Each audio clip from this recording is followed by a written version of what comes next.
Imagine a paradise completely out of balance.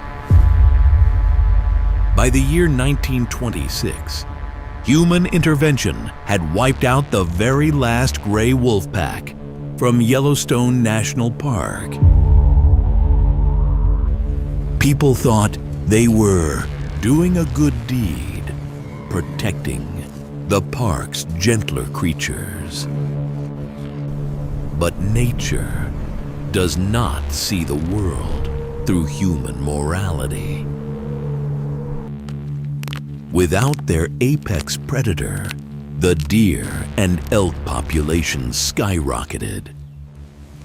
With no one to hunt them, these herbivores became lazy and gluttonous. They settled into the valleys, overgrazing the land until it bled. They ate every young willow, every newborn aspen, and every cottonwood tree down to the roots. The hillsides became barren. The soil, stripped of its roots, turned to dust and blew away in the cold wind. Yellowstone began to look like a dying wasteland. For nearly 70 years, the park wept in silence, trapped in a monochrome cycle of overconsumption. The rivers began to collapse, their banks sliding into the muddy water because there were no roots left to hold the earth together.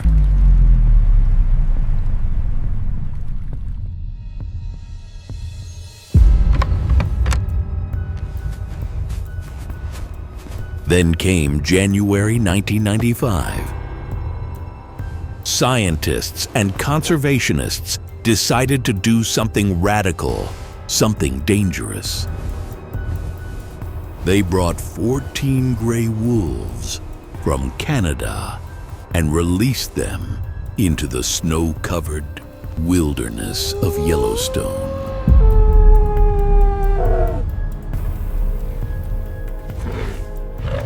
The wolves did not just come back, they brought an immediate electric shift in energy.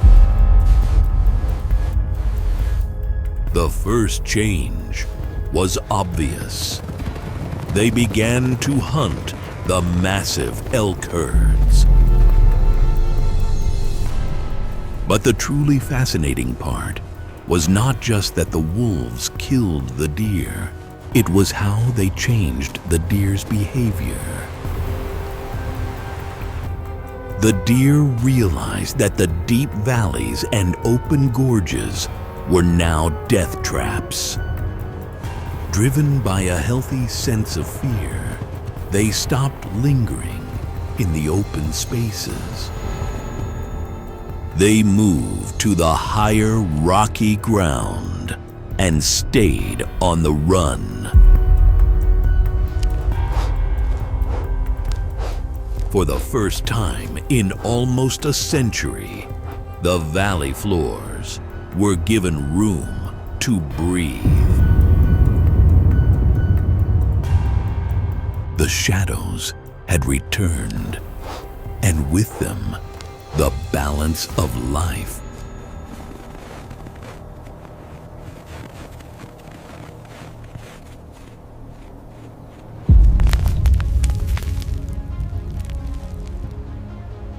And breathe they did. With the deer driven away from the valley floors, a botanical miracle occurred. In less than a decade, the trees literally regenerated. Bare valleys were suddenly blanketed by lush forests of aspen, willow, and cottonwood. In some areas, trees quintupled in height in just 6 years. And when the trees returned, they brought back old friends. Songbirds returned to the newly formed canopies, filling the morning air with music. Migratory birds found shelter in the thick foliage. But the most critical addition was the beaver. Beavers rely on willow trees for food and building materials. With the trees back, beaver colonies exploded. As ecosystem engineers, they built dams across the streams, creating deep, cool ponds.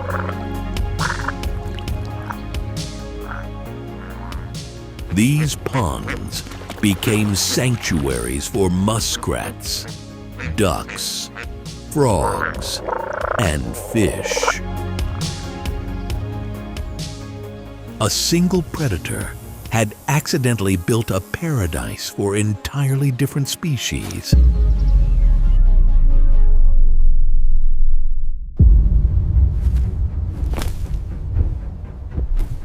The ripple effect did not stop there.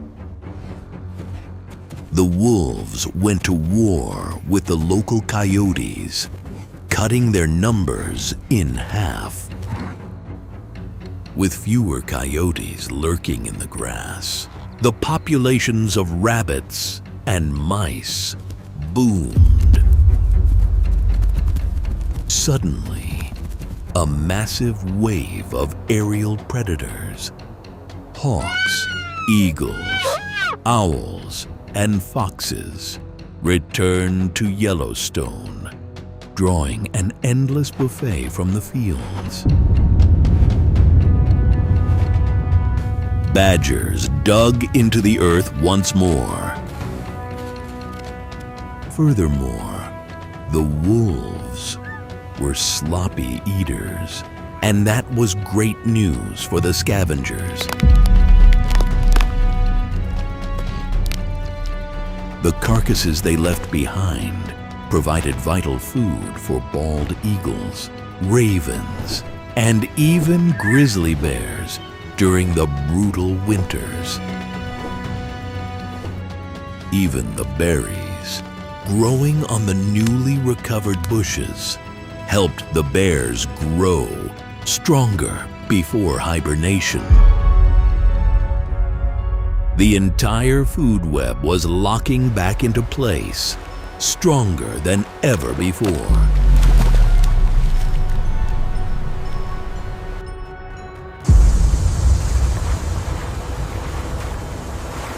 But the absolute most mind-blowing twist in this story is what happened to the physical geography of Yellowstone.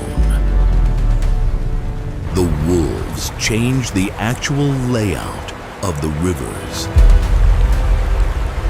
Because the newly grown forests stabilized the banks, the soil stopped collapsing into the water.